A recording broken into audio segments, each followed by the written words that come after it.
Hello chess friends and welcome to your of Chess channel and welcome to a spectacular game that I prepared for you today. Today we'll see the beautiful Stockfish engine playing with the black pieces against the King's Gambit. And the King's Gambit is of course one of the sharpest openings that you can play, but we can agree that also the Stockfish engine is the sharpest chess engine in the world. So this is now a perfect match, the King's Gambit and the Stockfish engine. And in my opinion, if you have trouble to maybe play against the King's Gambit, because probably many of you have played against the King's Gambit, maybe lost also some games, in my opinion this is a perfect game for you, because I think this game you can really use as your cornerstone, as your starting game, and of course you can upgrade then your openings here with some other possibilities, with some other sidelines. But in my opinion this is the way to go, because here Stockfish will play the so-called Schallopp Defense, and the Schallopp Defense is in my opinion simply the best way to beat the King's Gambit. So let's see now this beautiful game. Stockfish opponent was the Chiron engine and opened here now with the move e4. Stockfish response was e5, and now we have the beautiful King's Gambit with the move f4. And in my opinion you should accept the Gambit. Every other move leads into equality. That's I think the main issue. With the move e takes f4, okay, white will probably go with this line, knight to f3, d4, bishop to c4, knight c3 and similar stuff. So what white is gaining always for the lost pawn for the Gambit is the central control, because now white will push maybe the pawn to d4 and will have two dominant pawns in the center of the board, and of course these two pawns are controlling four important squares on your side of the board here. So they're controlling very important spaces in the game. So that's why that's the main idea about any Gambits. You just sacrifice a pawn and then you get a pawn central control. So here after move knight to f3, now comes the Schallopp Defense move, knight to f6, and this is in my opinion simply the best move, because you're attacking immediately the pawn on e4. You're forcing your opponent to play something, or at least to protect the pawn. You're not allowing him to play the move knight d4 immediately, because the pawn on e4 is hanging. So that's why the main line of this particular line is the move e5. Now you play knight to h5, and look at this. Whenever maybe the knight moves somewhere, it will probably not move immediately, but there is always the threat of queen to h4, and you see the knight, the pawn and the queen would then control the important g3 square. So in the continuation we have bishop to e2, we have d6, kingside castling, and now g6, because we can agree the knight is of course not optimal on h5, so it's a little bit loose when something gets discovered here. When maybe the knight moves, then the knight could be in danger. So that's why with the move g6 you're protecting the knight, but you're creating also some further spaces with knight to g7, knight to f5. Maybe the knight can be included then afterwards on this square into the game. So the knight is pretty flexible, although so far it's not optimal, it's a little bit on the edge of the board. So in the continuation now comes the main idea of white. So white gets this pawn central control with the move d4. We have knight to c6 and now knight to c3. If you play something like the d5 here, we'll simply pick up here the pawn.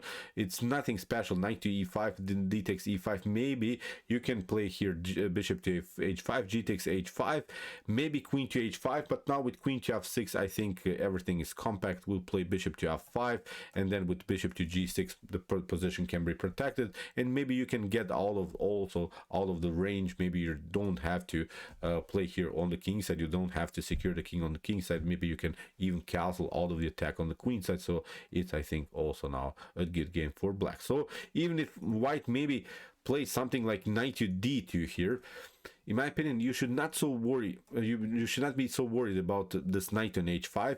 Now we can even pick up the pawn immediately. Black can again be challenged with this move, bishop to h5, g takes h5, queen to h5.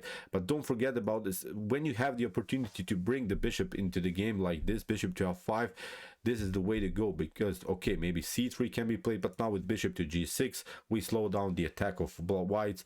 The bishop is now not only a good attacking piece here on this diagonal, it's also a great defender of the square f7. So don't worry so much about this loose knight on h5. In my opinion, as I said, maybe white can recapture the pawn on h5, but you just bring the bishop into the game, or maybe with the queen like we've seen before, and you have still good defensive resources. resources. So in the continuation, after move knight to c6, so d5 or knight to d2 were not the moves by Chiron. Chiron played here normal development with the move knight to c3. So we have now bishop to g7, now e takes d6, c takes d6, and now d5. Knight to e5, again a similar position.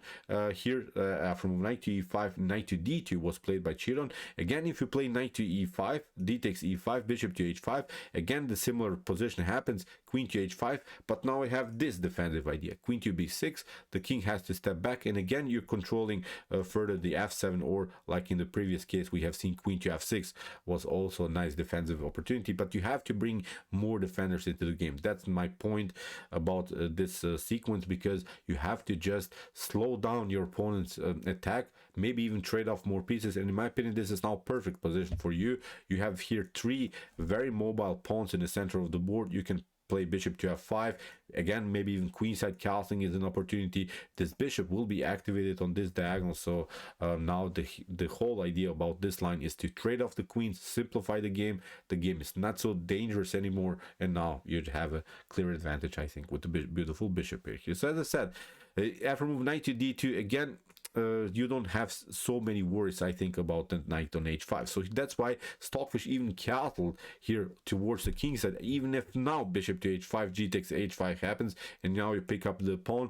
Now bishop to g4 will happen, and this move actually traps the queen. Even if maybe in this scenario rook to f4 happens, it doesn't matter. Bishop to g4, the queen has to step back, and now we played knight to g6, attacking the rook, rook to f1, and now again queen to b6, maybe rook to e8, f5 is maybe then afterwards an opportunity, maybe even h4, h3 is an opportunity to let this pawn roll here on the h file. So many flexible ideas, but I think we can agree that the bishop here is perfectly fine here. This is an open game and you have a decent activity. This bishop is still not good developed, of course it's still on the starter square, the rook is out of game, so white will have also problems around the square b2. So as I said, no problems again around the square h5. h5 is a little bit vulnerable, but it's also I think something that white should try to avoid to simplify the game like this. So that's why in the continuation a4 was played by Chiron, and now comes a really beautiful, stunning and monstrous move that Stockfish pulled off here, knight to g3. And this is really wild because okay, what to do? You can of course take, or you can ignore the attack. Let's see now what happens if you ignore the attack.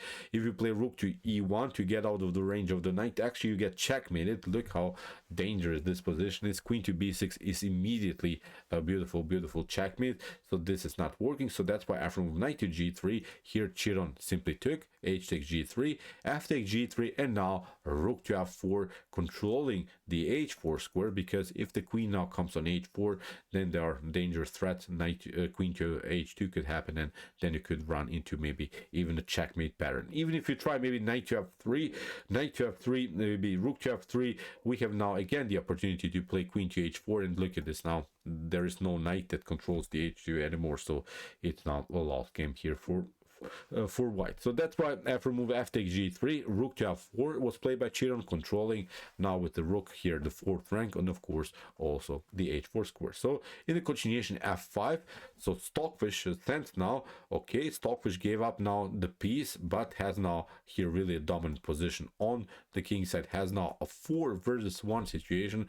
Now Stockfish is just letting the pawns roll, and of course the main attacking goal still remains to get the queen on h4 and then to deliver maybe even checkmate on h2. So here in the continuation we have a5 by Chiron, we have b6, and again there are now several choices what you can do. You can play a takes b6, that was the move that Chiron played.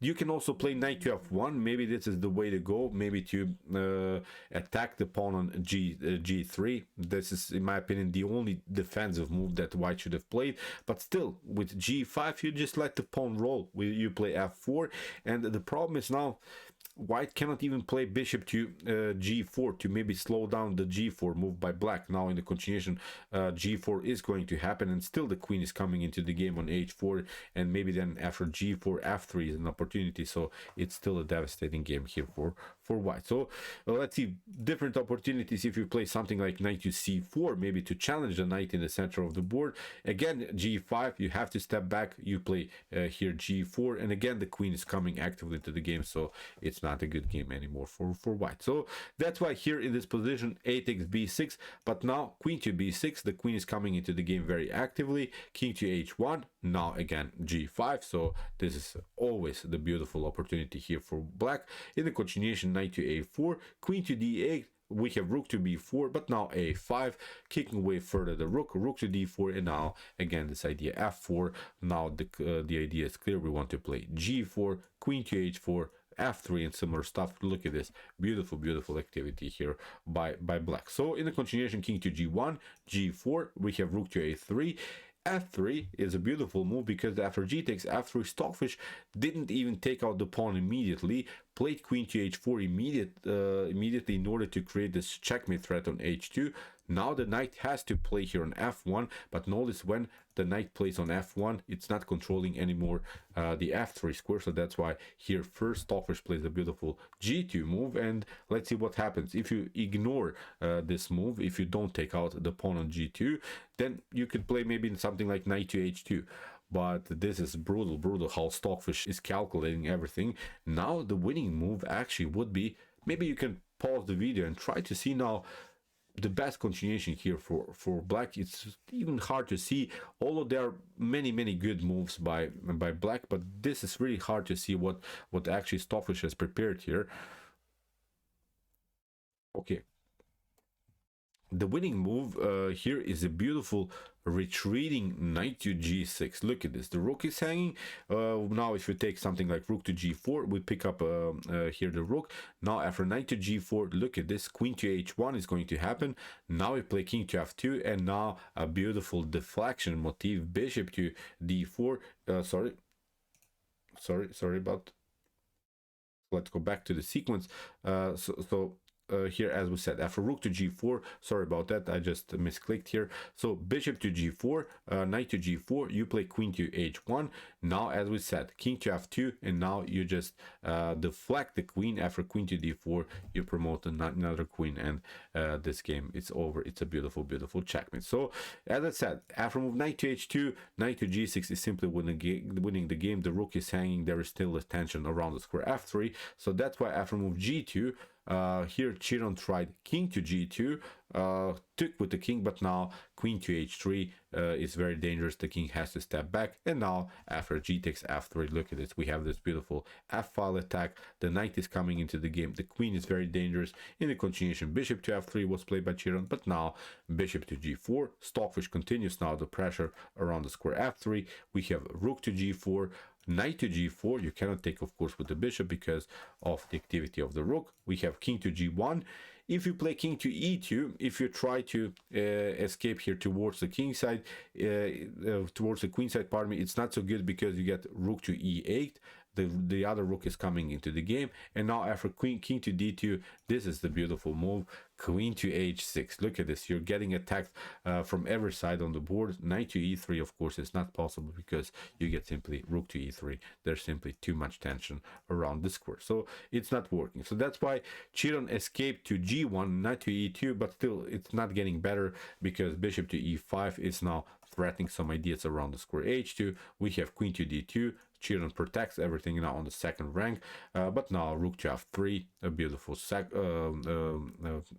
beautiful attack around the square. Rook to f3, we have queen to f3, queen to g2 was played, but now after bishop to d4, in this position, Chiron resigned. So what's the point?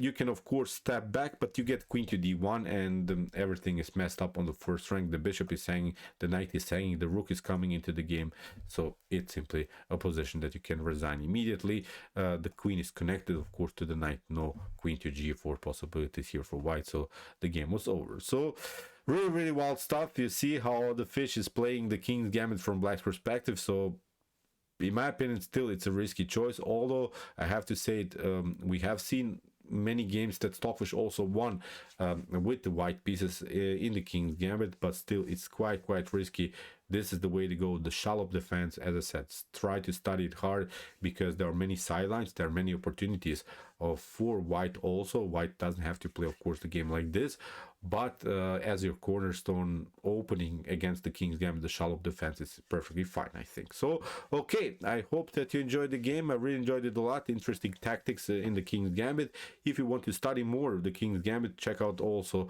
our series, our games that we have covered so far in this beautiful opening. And if you want to see more brutal Stockfish games like this, check out my Commented Chess Games Play by Computer series with some great games that we have seen before. And if you like this content, don't forget to subscribe to my channel. See you soon with some more videos, and what to say, chess is the best, of course.